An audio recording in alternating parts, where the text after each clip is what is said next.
Hello, everyone. Thank you so much for joining our webinar today. Let's give everyone a couple of minutes to log into the webinar, and then we'll get started.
Hey, Vanessa, did we lose you?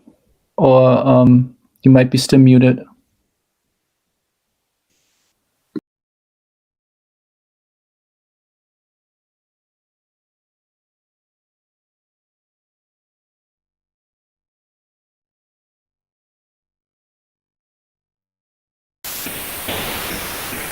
Welcome, everyone. My name is Vanessa Zaire-Kaya, and I'm a marketing manager at SystemSoft Technologies. On behalf of our teams at SystemSoft Technologies, our technology partners with Elysium Analytics, and our special guest, Innomines, thank you for taking the time to join us today.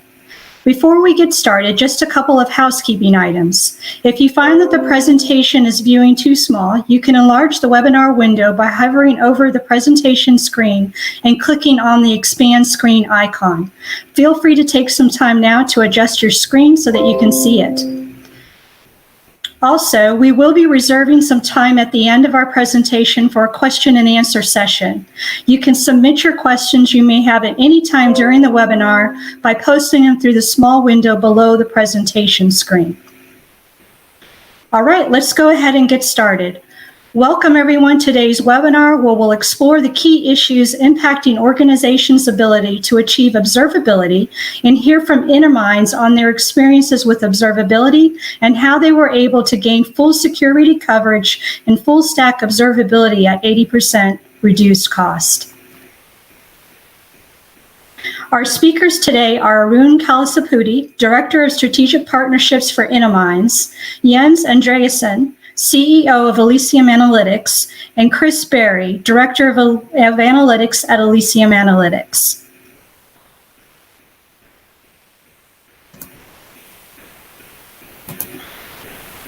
In today's webinar, we will address the current challenges and why they are critical to solve.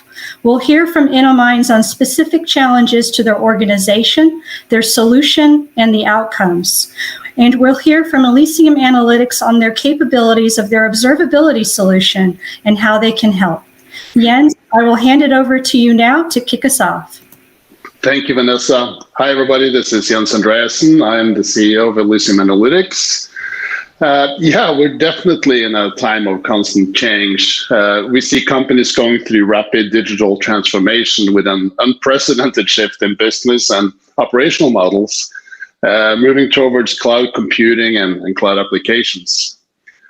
I think we all have also experienced a huge shift to remote work environments over the past few months. People are discussing whether this shift is permanent, but I think most of us will agree that we'll definitely be more remote or distributed as a workforce going forward. Automation is also a big part of this, and it creates an even greater dependence on every service, every link in the chain. At the same time, we all heard about how cybersecurity threats have intensified, and it's gotten a lot harder to protect your business and reduce risk. And all of this creates an even greater dependence on technology, technology that needs to be managed and observed.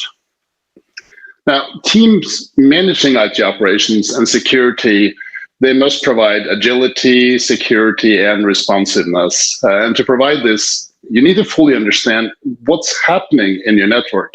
To start, let's quickly look at the difference between what's been traditionally used in an organization, monitoring, and what now we call observability. According to one definition, observability helps cross-functional teams understand and answer specific questions about what's happening in highly distributed systems. And these are questions such as, what is slow or broken in a process of multiple services? And what exactly happened at each point through the process? And maybe most importantly, how do we fix this problem? Well, to achieve observability, you need to collect all your telemetry, logs, metrics, traces, and be able to apply meaningful analytics to it. You also need to store the data for a significant period of time to get historical context, to be able to search for past data points and to run deep analysis on all the data to find possible dormant security threats. However, this is not easy with the current legacy solutions. The primary reason why companies are struggling with achieving observability today are high cost and limited scalability. The need to process large amounts of telemetry data leads to incredibly high cost when using legacy solutions that were not architected to deal with the volume of telemetry generated from cloud infrastructure, cloud applications, and remote staff today. Legacy solutions licensing models were put in place at a time when the data volume was far lower than what we see today. With license models based on daily ingested data volume still in place with many vendors, we see organizations have been forced to reduce the number of sources they collect data from and the overall volume of data collected. And data retention is another significant cost driver. The value of storing data in an analysis solution for an extended period of time is pretty clear, but to most operators, legacy solution pricing forces organizations to make significant compromises in storage to stay within budget. This leads to an enormous amount of what we call dark data. Dark data is all the information companies collect in the regular business processes and don't use, but they will never throw it out. Typically, they rather archive this data in low-cost cold storage for compliance reasons or other regulatory reasons. But this data is not available for search and analysis. According to a study at Carnegie Mellon University, about 90% of an organization's data is dark data. And it's estimated that most companies are only analyzing 1% of the data. There's a lot of value in keeping this data hot and available for search and analytics, especially in security applications. The lack of efficient scalability of legacy node-based architecture drives significant operational overhead, and companies today are spending a significant amount of time and effort maintaining data clusters, regardless whether they're run in public cloud or on-prem. Slide 7. Observability is intended to provide deep insights into what is happening in your system and why this is happening, because observability requires all your telemetry to be collected, correlated, consolidated, and analyzed. But as we just discussed, collecting all logs, metrics, and traces results in rather large data volumes, and this can get expensive. and organizations are limiting the data they collect to stay within budget. This leads to the loss of ability to detect what is slow or broken and why. It also hinders the ability to remediate the problem quickly, which will impact productivity and ultimately profitability. I will now hand it over to Chris Berry and Arun from Innomines, who will give you a quick overview and demo of some use cases.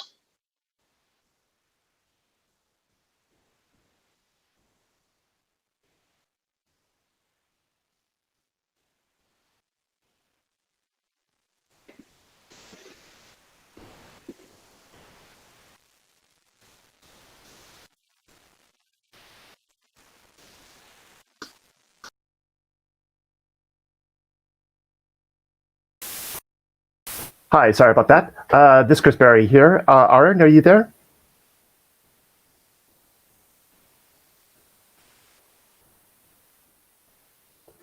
Can anybody hear me talk? Yes, you're good, Chris. Okay, well then let's keep going. Aaron, if you can, jump in when you can. So let me just talk about a little bit about the about Innomines. They're our partner, and they're one of the first AI platforms. This is something provided by our partner. He'll be on shortly, just having an audio issue, yes. So Innomines is a platform-led digital transformation, full product engineering service company. They're located in San Jose. We're located in Santa Clara, so very close to our office. They provide a lot of power to these global enterprises, from software development, OEMs, to building software engineers. Also, we have Innomines also works with ISPs to build next generation products. So. Hi, Chris. I'm back on. Are you? Oh, you're right. Yeah. So maybe you want to just jump in then? Sure. Yeah. Thanks for the introduction, Chris. Good morning. Good afternoon, everyone. As Jens talked about, the cloud apps, the remote work, the automation requirements, and cybersecurity. Right. We felt we have the same needs and requirements at Innomines, where we are co-innovating and co-developing products for our customers, and it puts us at a higher ownership and accountability, because it's not just our enterprise, but we are extending that enterprise into our customers. And one of the things that we always look for is, how do we protect our data and endpoints? How do we, provide our customers with the visibility that, to offer them the peace of mind on how we are protecting not only our data, but the things that we do for our customers, right? And that extends into, how do we beef up and strengthen our cybersecurity risk posture, so that everybody that we work with, partners, customers, and then gives that additional visibility to say what are the things that we are employing in our enterprise to protect and secure, as well as take immediate remediation actions by just having a solution that is easy to deploy, costs less, and as well as scales based upon what our needs, ongoing needs are.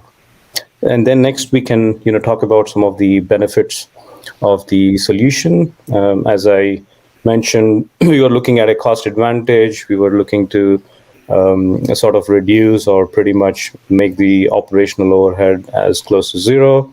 And then we also looked at a solution that can give us the centralized view of our data, which could be related to network, which could be VPN, which could be user behavior analytics, and also endpoints.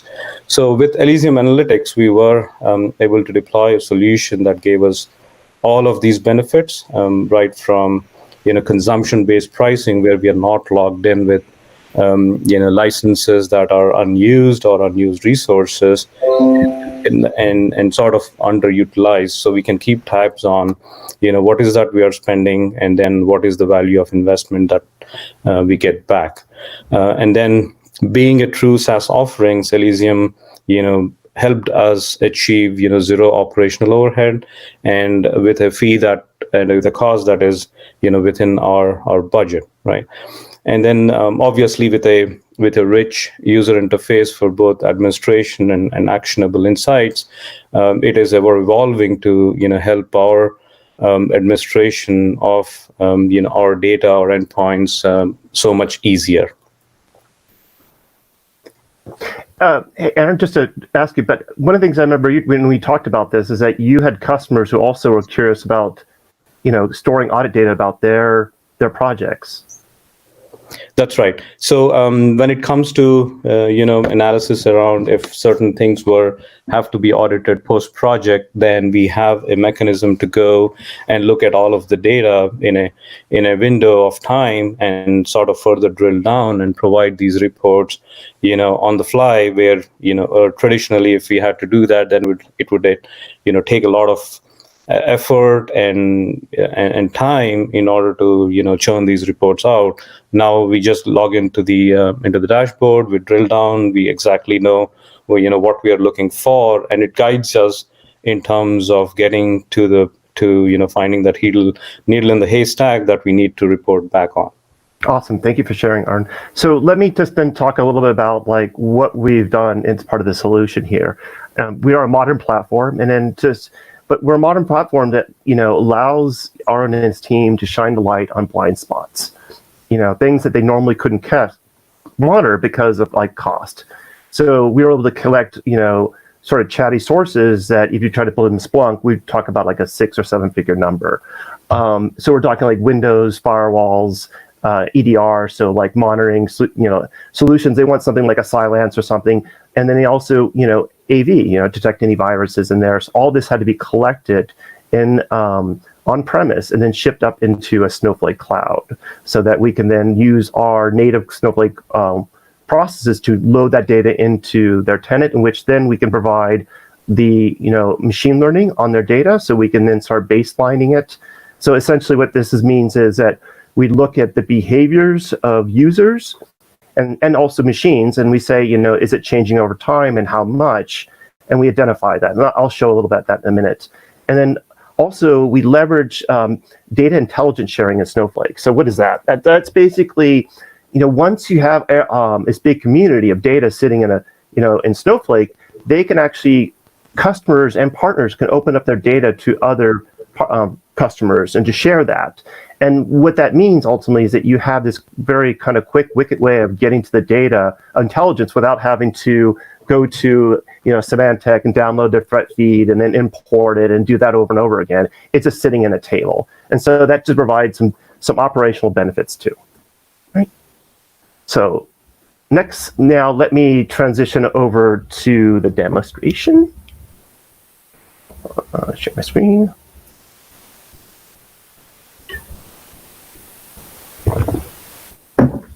Wow, that was kind of... All right, so this is our console here. If someone let me know, they can see my desktop. Yes, Chris. Okay, cool. So this is our application here, our SaaS. We'll give a quick nickel tour of it. So these are apps. We have an app store, kind of like Apple. So people can install. This is all controlled by backend permissions and controls. So you have a really great control over the data sitting in Snowflake, and so that you're able to manage it and manage who gets access to it and what kind of analytics they can run on it. So here we have some default ones here, but one of the things I really want to talk that's important, and was also very important to Anamines, is that they needed a quick way to get the data into Elysium. And so what we did is we provide pre-built data connectors. We have inventory of 200 different kinds of data connectors, ranging from Boomi to firewalls. All this is available. Some of this right now is available as self-service. So if one of Anamines wants to come in and onboard a new source, maybe they start using Boomi, they could go ahead and start collecting this data and immediately within hours have that data available in their installation, so they can provide analytics on it. Here's just sampling of other different kinds of connectors we provide. Conversely, you might say, well, gee, maybe I want to do is maybe a Microsoft. So we provide you to connect to Azure, even just getting a Windows Secure logs. You can collect this from multiple locations. So these are just some of the things that really to help, lift the data into Snowflake, into Elysium, so then you can provide analytics on top of that. Okay. But what does this all lead you to? Why does it matter? Well, ultimately, what you get with all this data now being loaded into Elysium is you get search. if you're not familiar with this, something called Kibana, it's a search interface. If you've seen Splunk, this is very similar to it. There's other search interfaces out there, but essentially it's a search interface. And what we've done is that we've taken Elasticsearch and we've connected into Snowflake. And specifically that we've allowed it to scale to a level that we couldn't do before in the historical version of Elastic. So we now have the power of Snowflake behind us. And so why does that matter? It allows me to, I can search the entire corpus of my data by simply just searching for something like, John White. I might know what I'm looking for. I'm just looking for, say, a username or something like that. So I can search over the last 24 hours to look for a string, see if it shows up here. And then I can also do is I can look at different other views of data that's across that. So we have also views here that if I want to search over a different data set, I can search. And we also provide a taxonomy here. Our data dictionary. So one of the things that's important about our company is that we provide the context, the data, and the way we do that is we use a data model. And essentially the fancy way of saying we have a list of fields we use, and we have like sort of this direct taxonomy categories of different events. And using that allows us to do things where we can search across all the data for things we're not sure where it's going to be. And then if we do have better idea, then we can do a more refined search. So say then I can search for, a username, John White, and a source IP. So now I can run this query here, and I'm now running a much more specific query, and see I get my results back. And I find that, okay, now I can see data about John White and his IP. I can be an investigation here. I might want to continue to perform some other investigations. But all this is just a real quick way to get to the data. So we're very excited about this. I think the best, analogy I like to think about this is that when you're using Outlook and you want to do a quick search, one of the first things you do is you do a search in Outlook rather than just, look for a complicated email query. So this is a quick way to get to your data, and we're really excited to have this. And let me show you some more. So the next thing is that we also, because we have all this data in here, we can actually provide alerting capabilities on it. And what Enterminds really was concerned about was, telling us about people failing to log in or people going to threat sites. Are there bot networks attacking them? And because we have the power of data sharing, we can actually easily connect into those data sources and just, look at their data and saying, are there any hits? And so as simple as something like this, we can have a bunch of alert. This is our demo site, but this is essentially the same thing. What we're showing is we can easily detect, again, with the data sharing, so we can actually see all the threats going to them, and then we provide all this great details so that, we can say, well, show me all the users who've been to this site. So then I do a 360 view, and now I want to see, and I get some meta information back from the threat feed. And then I also do is I get activity of like what users may have gone to this threat site. So basically I'm doing a view on a destination IP that's a potential threat. And what I can see is the users who've been hacked to it. That's not good. Looks like they've been accessing it for a while. So this is something I would want to investigate further. What we can do in Elysium is great is that because we have observability, because what happens now is that maybe that's the end of the trail, but because we can shine light onto that dark data, we can actually then say, well, tell me what's happening. Give me the observability of what happened with John White. And not only that, take the data, because you have that data, you can run it through machine learning. And so we essentially run it through machine learning, do risk-based scoring on the data so that we can actually identify unusual patterns. And this is essentially what we're talking about is behavioral analytics. We're looking at different behaviors here. And these behaviors are based on something called MITRE attack techniques. They're a framework that's available through NIST. And so based on these categories or signals here, we can tell you what the user's been up to. And we can tell you, obviously, the things that are in red are changing significantly. Obviously, it's a demonstration, but this user has a lot of escalated privileges. The thing I would care about a lot is probably upload counts, so data leaving my organization. And then we see that we actually tell it also what kind of techniques, exfiltration and privilege escalation. So we provide all this information to tell you what's going on with gentlemen, at this point, I would probably, lock down this user's endpoint and maybe investigate all the other users who've been to this website because it looks like they may have downloaded something malicious here. And we do some simple naive Bayesian machine learning on the data too. So we basically score these things. Have we ever seen this before? Allows us to kind of unearth really unusual events and then point to the kind of interesting data. So this is just one of the examples of one of the things that they're capable of doing in our product, but there's much more. Let me jump over here. We also allow them to create their own alerts. So because we're a modern platform, we can provide behavioral alerts. And so that's what an aggregate base is. So we can behavioral base. And the simple analogy is that, as a user, as all of us users, we log into systems. And we can look at how often you log into that system at a time range, and time of day and time of week and all that. And we can develop a pattern and we can start monitoring that. And if that changes along with other behaviors, we find that suspicious. So we provide an interface where you can actually create your own behavioral alerts and saying, are things changing in a way that's unusual, that they should not be changing? And we provide you thresholds, timelines, timeframes. You can do that in time, if you want to over hours or 1 hour or something like that, days, so forth. So we also provide rule-based. We provide Nminds rule-based. So if they want to basically just have a simple logic, like if I see X, Y, and Z, I want to have an alert, priority is critical, and the value is, not this. So we provide those capabilities. We can also do instant notification, so they can decide if they want. One of the other things, because we're a modern platform, we do is we roll up the alerts. We don't bombard you. We roll them up in an intelligent way, depending on how you like to see the alerts. So that's another key capability in the Elysium. And then moving on. So one of the things I'm excited to show is that here's actually they allowed us to look at some of their actual data here. So this is their VPN connection information. And really, essentially, concretely, it shows you when users are logging in, logging out of your VPN and where locations.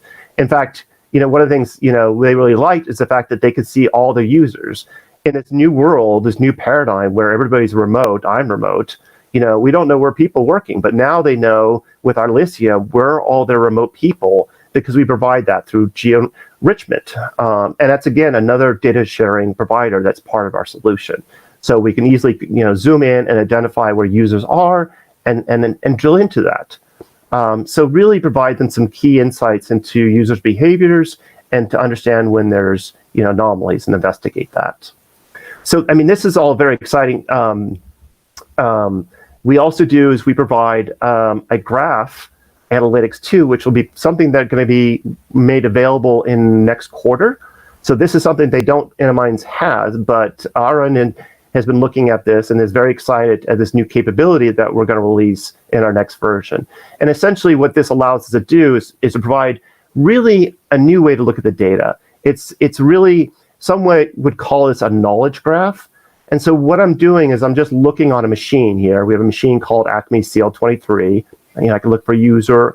And then what we do is, because the data is sitting in Snowflake, we can query it in a way that we can bring back the data so that we provide it in a graphical visualization. So why is this important? Well, it allows us to do things like, for example, we could say, I looked at this machine. Okay, I know Diana White now based on looking at it. I can maybe do is investigate Diana White a little bit more. So I have a way to navigate through the data. It doesn't require querying, but it's more through the connections. And we establish those connections through who talked to who, like what websites you went to, what files you downloaded, what are any files, limited time offer emails received. This could potentially be used for, looking for malware.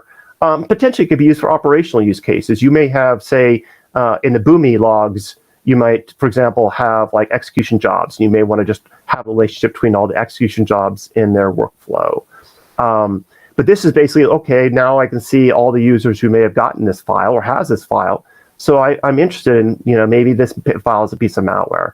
But again, this is meant to really help illustrate, we're helping to give new visibility into the data, not only through, getting the data in Snowflake, but also visually looking at the data in new, unique ways, so they can get to their answers in a much quicker way.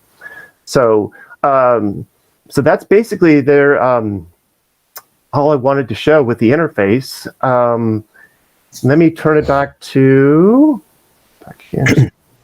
And Chris, this is Arun. Yeah, thanks for showing us the preview. I'm looking forward to getting this functionality right when it becomes available. It just leapfrogs our observability capabilities, right, from going from tabular views into something that we can visually ease of looking at the data is something that we are very actively looking forward to.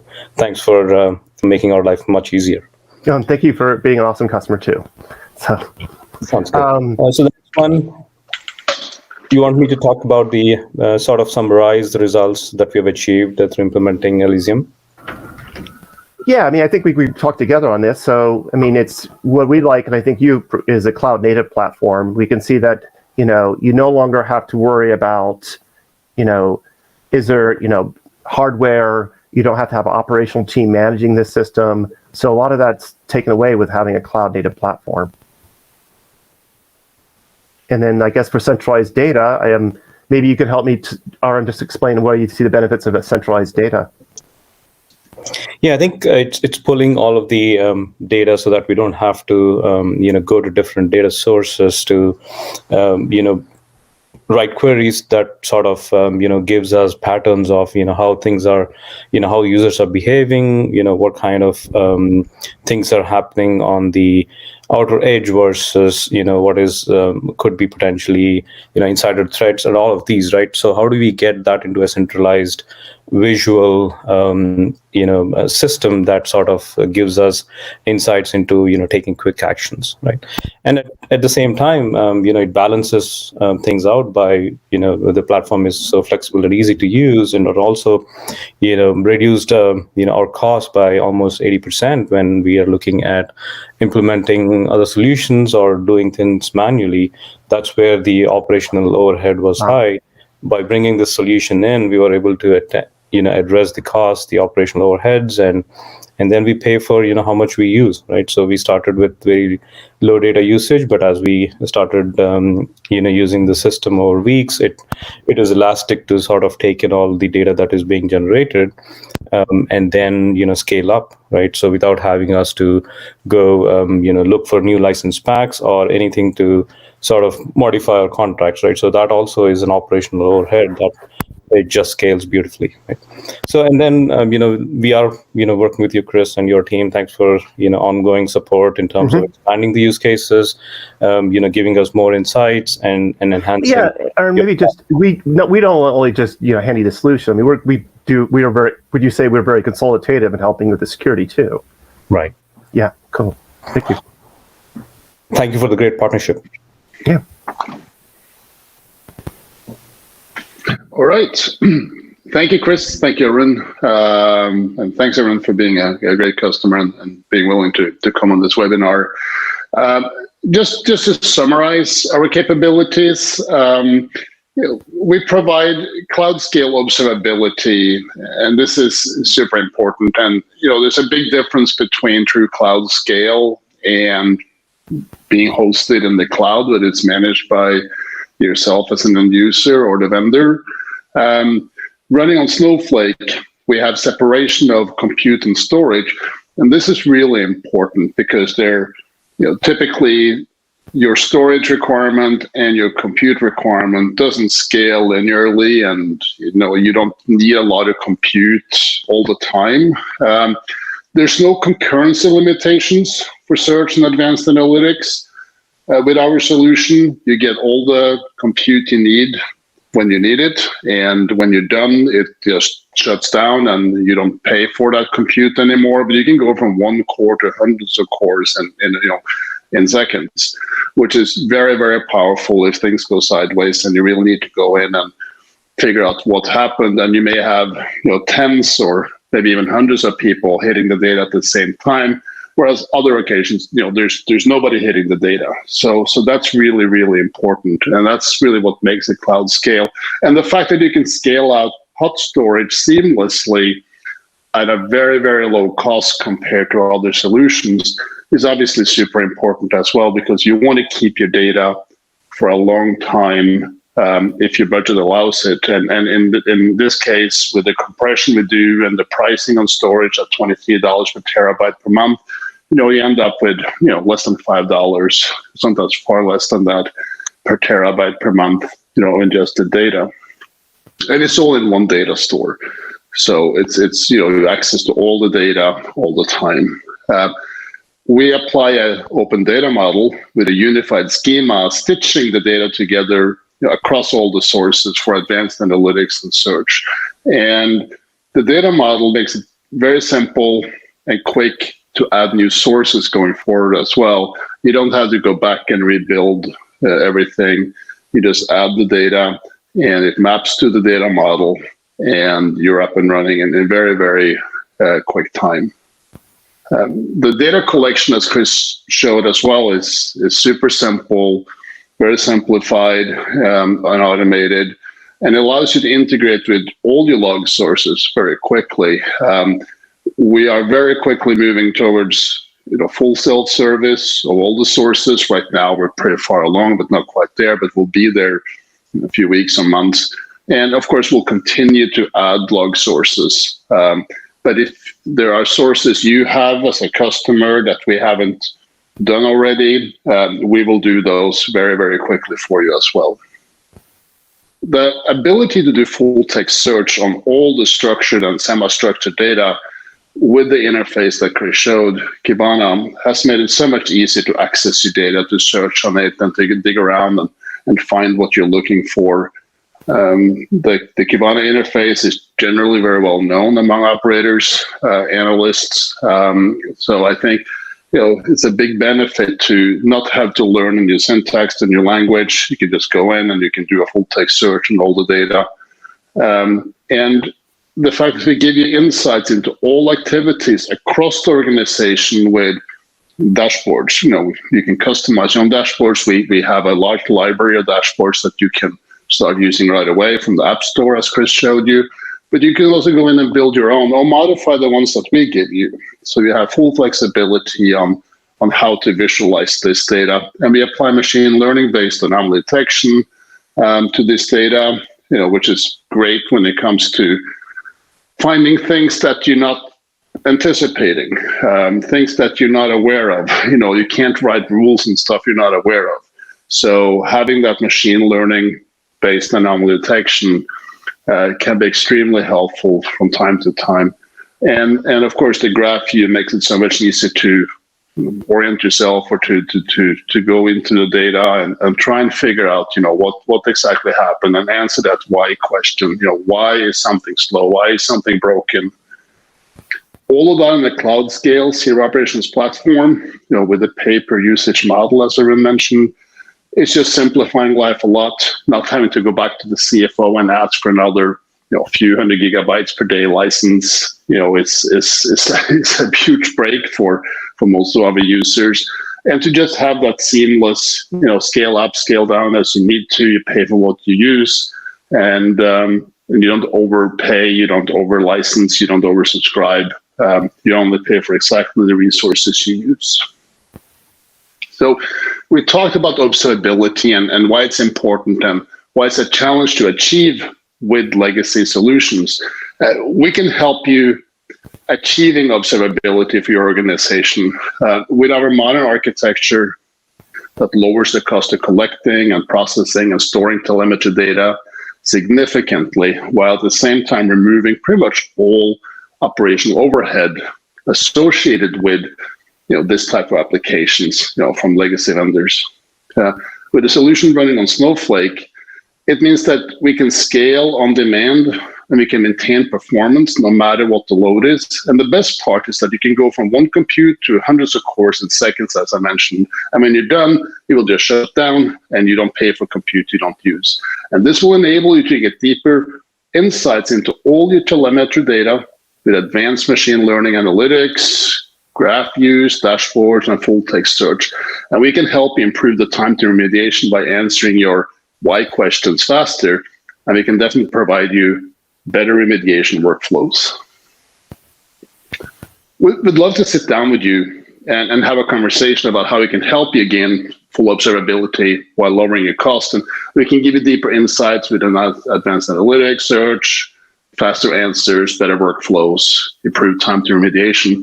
If you're an infrastructure, security, or an IT operations leader and you want to discuss how you can achieve observability, eliminating data silos, operating at scale, no overhead, all that good stuff, let us know. We'd be really happy to sit down, take you through discovery, give you a deeper demo, run a proof of concept on your data, and do a cost assessment. And we do that typically at no cost to the client.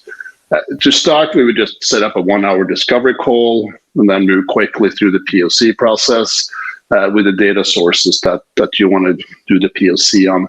Just send an email. Love to work with you. And thank you again for the opportunity to present this, and hope to hear from a lot of you in the near future. Thank you so very much, Arun, Jens, and Chris. You've shared some really great information with our audience today. We will now open it up for questions. Please feel free to submit any questions you have in the window below the presentation screen. If you have expanded your webinar screen for better viewing, you may have to minimize it to access this window.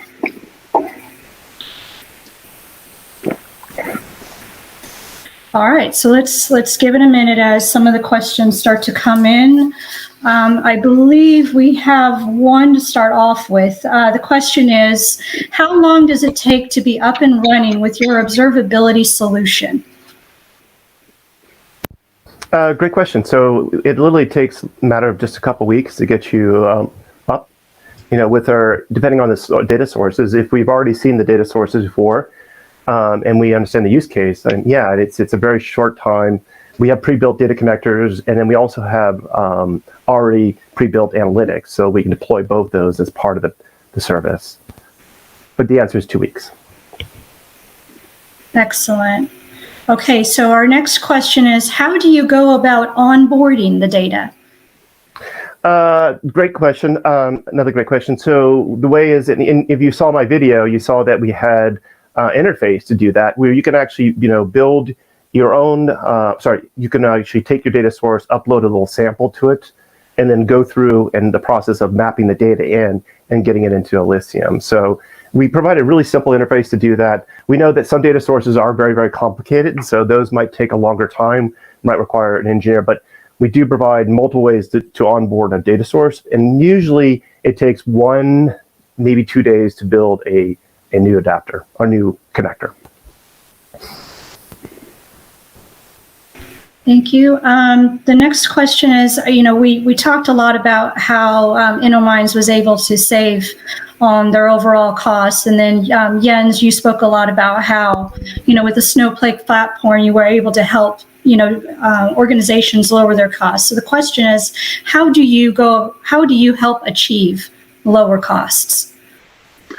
Well, I think it's a matter of utilizing the resource you pay for, or to flip that, you only pay for what you use. In all deployments, whether they're cloud-based or on-prem, you typically provision up a number of node servers, instances, and you keep those running. And even if you don't have heavy load on the system, you still have those resources allocated to you. And since we're running on Snowflake and in a pure cloud scale environment, you will wind down or shut down instances as soon as you're done. You can set the timeout down to seconds. So that's a big part of it. Ingestion of data, is very low cost. You can choose yourself whether you want to do, streaming or, load it as it comes in, or you can do it in batch loading. Of course, if you do it in batch loading, we can ingest data very, very quickly at an extremely low cost. We have customers that ingest, hundreds of gigabytes of data per day on a batch basis, and the cost is, in the single digits or low double digits a day. So you don't have dedicated resource again sitting there waiting for data to come in. You only pay for what you use. Storage is another part of it. Since we load our data to Snowflake, it's highly compressed. We typically see 7 to 10x compression. And the pricing of the storage is super low to start with. It's $23 per terabyte compressed. So you can imagine if you download a terabyte load a terabyte of data per day, you compress that down to maybe as little as 100 gig per day. And at $23 per terabyte, that cost is very, very low. And as a result, we see customers who initially intended only to maybe keep a few months worth of data, they just keep it there because it doesn't even really register on the invoice. It's very low cost. So I think, cloud scale compute, you only pay for what you use, high compression rates, low storage costs. And we map our billing to the credit consumption on the Snowflake platform. So we just charge per credit, which all of this leads to a much lower cost. Now, that doesn't even include the savings you have on operational overhead. Having one person, 2 people working on supporting an OBIS platform is obviously carries a significant cost, often something that people ignore or overlook when they compare. But we definitely work with our customers who notice that they can keep these people to have them do more productive work than to babysit a platform like this. Okay, thank you, Jens. The next question is, I see the value in observability, but I just don't have the budget. How can I validate the need for an observability solution? Yeah, I guess that's another question for me. So, as I said earlier, we don't hit you up with a big, quote or proposal where you say, oh, you're probably going to spend, you're going to have a terabyte a day coming in. Here's a license up to this limit. And you're locked in for, what seems like an eternity sometimes if you're not happy, a minimum a year typically. We let people start collecting, the most critical data sources perhaps, and the most interesting ones. And you can start with batch loading, so the ingestion cost is super low. And as I said, you only pay for, when you start to query on the data. So you can basically, run an extended trial period at very, very low cost. And as you start to see the value, you start to develop your use cases, start to collect more data. Maybe you go from batch loading to streaming or near real-time loading of data. You'll pay more, but of course you get a lot more value out of it. But you're in full control of that. So you can go from a few dollars a day, what they like to say, a Starbucks coffee a day, to whatever level you need to go. But you'll never have to commit up front. You never have to estimate how much data you want to ingest. It's super, super simple. Another thing is if you decide to get off the platform, say you run this for a while and you say, no, maybe it's not for me. We haven't seen that yet, but could happen, and probably something you want to keep in mind. The data is sitting in standard ANSI SQL format on Snowflake. It's your data. You don't have to ask us to get your data. You can access it, you can export it, and you can move it over to other platforms, or just keep it in Snowflake and not run us. Again, if you don't use our service, you don't pay, so there's no cost involved there. So not only is it super simple to start with a small amount of money and then scale it out as you want, but you're also not locked in. The moment you don't use it anymore, there will be no bills coming from us. Okay, thank you, Jens. I am looking now to see, and I think we've reached the end of the list of questions. I'll pause for a moment for any additional questions. Okay, well, if there are any additional questions and you're unable to submit those, or you would like to follow up, we extend the invitation for anyone who needs to follow up directly with any questions, and we'd be happy to help. In the meantime, feel free to check out our website for more information on our quick strike assessments. The link is in the bottom right corner of your viewing screen. Again, we'd like to thank Arun Kalasapudi for joining us today to share InnoMind's experiences. And thank you everyone for joining us today for our webinar. We hope you found the webinar helpful and insightful and look forward to connecting again with you soon. This now concludes our webinar. Thank you. Thank you.